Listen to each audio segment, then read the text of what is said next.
আসসালামু আলাইকুম। ওয়ালাইকুম আসসালাম। কেমন আছেন আপনি? আলহামদুলিল্লাহ ভালো আছি। ভালো থাকাটাই প্রতিটা মানুষের দরকার।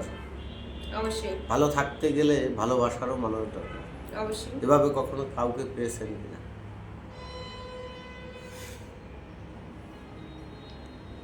বলেন, হাসেন কেন? আপনার কথা মিনিট আমি বুঝিনি ভাইয়া, তাই হাসি বলছি বের জীবনে হলো। ভালো থাকতে গেলে ভালোবাসার মানুষ পাওয়া দরকার। অবশ্যই। তো আমিও তো একটা ভালোবাসার মানুষকে খুঁজতে আজকে আপনাদের এখানে আসছি। আর ভালোবাসার মানুষ শুধু যে ভালোবাসবো এরকম না, সেও আমাকে কিন্তু ভালোবাসতে হবে।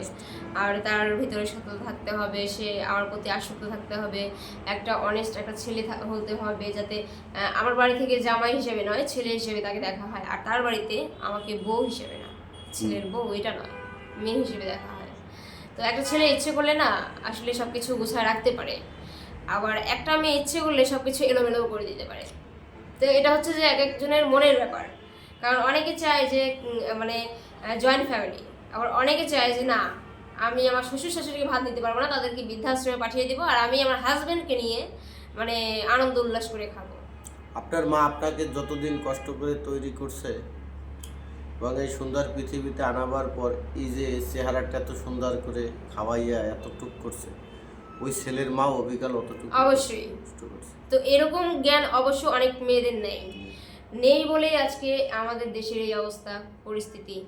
যেমন ধরেন যে আমাদের বাড়ির কথা বলি, একটা সত্যি ঘটনা এটা। আমাদের বাড়িতে আমার বাবা হচ্ছে একা, আমার তিনজন ফুপি। তো আমার দুইটা ফুপির হচ্ছে যে ছেলে মেয়ে দুইটাই আছে, আর একটা ফুপির শুধু ছেলে।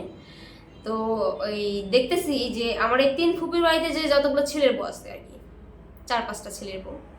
তো এদের মধ্যে দেখি যে আমার তো ফুপা অনেকদিন আগে মারা গেছে, একটার মানে বড় ফুপির আর কি।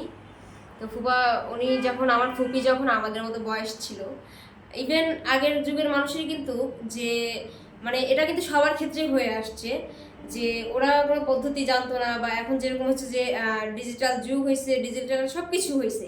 তো আগে কিন্তু এরকম ছিল না। আগে কিন্তু মানুষ এই হিসাবে দেখা যাচ্ছে বছর বছর হয়ে যায় ওদের, মানে কনসিভ করে, বাচ্চা কাচ্চা হয়ে যায়। তো আমার ফুপিরও 4-5টা সন্তান ছিল, আমাদের বয়সে আমার ফুপা মারা গেছে। তখন আমার ফুপি কিন্তু চাইলে বিয়ে করতে পারতো ভাইয়া, অবশ্যই পারতো। কারণ আমি যদি এখন আমি যে বয়সে স্বাভাবিক হয়েছি সে, তো এই বয়সে যদি আমি বিয়ে করতাম তাহলে আমার অনেকগুলো বাচ্চা কাচ্চা হয়ে যেত, এটাই স্বাভাবিক। আর আজকে যদি আমার হাজবেন্ড মারা যায়, কালকে আমি আরেকজনকে বিয়ে করে আমার নিজের জীবনটা নিজে সুন্দর গুছাইতে পারতাম। কিন্তু আমার ফুপি তা করেনি, এই জীবনকাল থেকে এই পর্যন্ত তাকে ধরে রাখছে। ইভেন শ্বশুরবাড়ি থেকে যে 10 বিঘা সম্পত্তি পেয়েছে, 10 বিঘা, আমার ফুপি এই সম্পত্তি এক চুল পরিমাণও, এটা হচ্ছে যে এটা মনে করেন যে মানে চুল পরিমাণও নষ্ট করেনি। তাহলে সেইখানে কিন্তু আপনার মানে আমার ভাইয়ের বউদের, ওই ফুপির হচ্ছে দুই দুই ছেলে, তো দুই বউ। তো তাদের কিন্তু এতটুকু কমন সেন্স থাকা উচিত যে একটা মানুষ এই এত কিছু করছে বা এত কিছু করে সে ধরে রাখছে সংসারটা, তাহলে জমিগুলো ধরে রাখছে, তাহলে তাকে সম্মান দেখানো উচিত না। বড়ভাবে বলবে যে আমি তোমার মায়েরা ভাত দিতে পারবো না, ছোটভাবে বলবে যে আমি রাঁধতে পারবো না, তার রান্না করার, তার রান্না সে খাবে করে, নিজেরটা নিজে করে খাবে। আর আমার যে 3 বোন আছে, মানে ওই ফুপির 3টা মেয়ে আছে, তারা যদি বছর শেষে আসে, কিন্তু মানে ঈদে ঈদে আসে আর কি, এদিক দিয়ে ঈদে আসে, রোজার ঈদে, কুরবানি ঈদে, আর এদিক দিয়ে হচ্ছে জ্যৈষ্ঠ মাসে। কারণ আমাদের রাজশাহীতে অনেক ভরপুর আম, মানে আমের হচ্ছে যে সিজন, এটা সবাই জানে। তো সেই সময় মানে আমার দুই ভাবির মুখের ওপর মনে হয় যে পাহাড়টা উঠে আছে, মানে তাদের মুখে কোনো হাসি নেই। কিন্তু কেন? ওরাও তো বাবা মার সন্তান, ওরাও তো ওদের বাবার বাড়িতে যাচ্ছে, কোনো একটা অনুষ্ঠানে যাচ্ছে, আনন্দ ফুর্তি করতেছে, খাচ্ছে, নিচ্ছে, সব কিছুই করতেছে। কিন্তু আমাদের বাড়িতে এসে কেন উল্টা এটা? আসলে আপা, এই প্রশ্নের জবাব আমার আমার দেওয়ার ক্ষমতা নাই, তবে ভিডিও দেখে যদি কোনো মেয়েরা দিতে পারে। আরেকটা কথা, পাবলিকের সামনে আমি এটা বলতে চাই যে একটা মানুষ যখন বয়স হয়ে যায় তখন কিন্তু সে মানুষটা বাচ্চা হয়ে যায়, এটা কিন্তু স্বাভাবিক। স্বাভাবিক। আমার ফুপি, আমি জানি না যে ওনার মাছের মাথাটা কবে খেতে ইচ্ছে করছে। তো আমি তো আমাদের বাসায় আমি মাছ খাই না, এখন আমার আম্মা হচ্ছে যে তখন আমার আপুর বাড়িতে গেছে, মানে আমার আপুর তখন ডেলিভারি হয়েছে বেশ কিছুদিন আগে, হয়তো 2-3 বছর আগের কথা। তো আমার আপুর ডেলিভারি হওয়ার পরে আসলে ওই কাজগুলো তো আমি করতে পারবো না, আর আম্মা অনেক সিনিয়র পার্সন, সে করতে পারবে। তো আম্মা গেছে ওইখানে, 2 মাস ছিল ওদের বাড়িতে, বেবি হওয়ার ইয়েতে 2 মাস ছিল। তো তখন আমাদের বাড়িতে আমি আবার একা, কারণ আমার বাসায় তো আমরা 2 বোন 1 ভাই। তো বরাবর তো বিয়ে হয়ে গেছে, তো আমাকে দেখার মতো কেউ নেই বাসায়।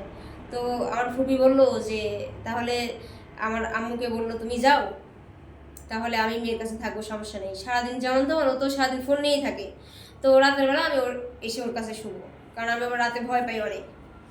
তো এটা বললো। তো সেদিন বাবার জন্য মাছ রান্না করতেছিলাম আমি। মাছ রান্না করতে গিয়ে আমার ফুপি মানে ওই মাছের মাথা দেখে মানে এমন একটা তীব্র শ্বাস ফেলা বলতেছে যে নুপুর, মাছের মাথাটা আমাকে দিও, মানে আমার বাসায় এই নামটা ধরে ডাকে আর কি।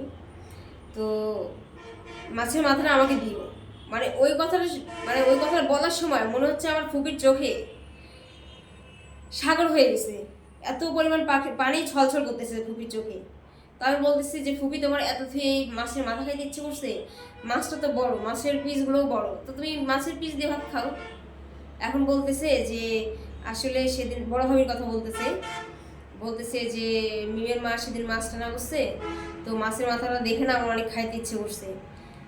তখন আমার ভাইয়া বিশ্বাস করবে না, এতটা কষ্ট হয়েছে যে আদৌ কি মানুষ এরকম আছে যে একটা বৃদ্ধ মহিলার সামনে থেকে মাছের মাথাটা ওইভাবে নিজের মারে দিতে। মানে পরে আমাকে এই ঘটনাটা বলতেছে যে আমি মাছের মাথাটা চাইছিলাম ইয়ের কি বাইরে, কিন্তু ওটা সিরিয়াসলি ছিল, হাইসা হেসে বলছিলাম মিমের মা আমার এই মাছের মাথাটা দিও। তো হেসে সে বলতেছে যে আপনি মাছের মাথা খেতে পারবেন, কাটা আছে না, এটা বললো। আচ্ছা, তোর মায়ের থেকে মানে আমার ফুপির থেকে তোর মায়ের বয়স তারও বেশি, তোর মা কেমনে খাইছে? আসলে দর্শক,